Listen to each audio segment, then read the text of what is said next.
Turning to other news now, and an horrific fire at a garment factory in Bangladesh. At least 120 people are dead. It took firefighters the entire night to put out the blaze in a building with inadequate and insufficient fire exits. As Robin Stickley tells us, Bangladesh makes clothes for many Western brands, despite having one of the worst safety records in the world.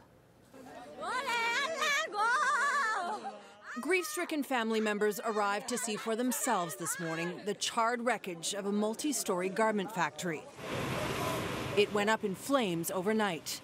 Most of the bodies burned beyond recognition. This worker describes the panic as hundreds desperately tried to escape. She says, "At first, I didn't realize a fire had broken out. I jumped out, breaking the window with another male colleague." At least 120 workers inside the Tazreen Fashions building, working an overtime night shift, didn't make it out alive. Witnesses say many jumped to their deaths when the fire escapes were blocked and the main gates were not unlocked by guards who fled. This woman says she lost her son and daughter-in-law and wants the factory owner to be hanged, saying he has destroyed hundreds of lives.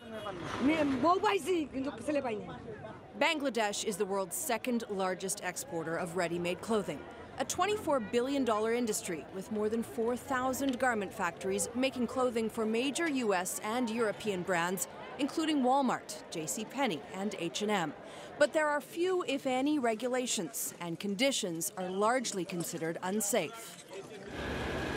In September, nearly 300 garment workers died in another devastating factory fire in Karachi. In that case, the victims were trapped in the basement. The owners had installed bars on the windows. A lack of emergency exits or any safety equipment has become the common thread in these fatalities. In one of the worst industrial tragedies Bangladesh has seen, the owner of this factory spoke today, claiming the building was safe and that the fire may have been started by an electrical spark or cigarette. The men and women who died trying to escape were working for an average wage of $60 a month. Robin Stickley, Global News, Washington.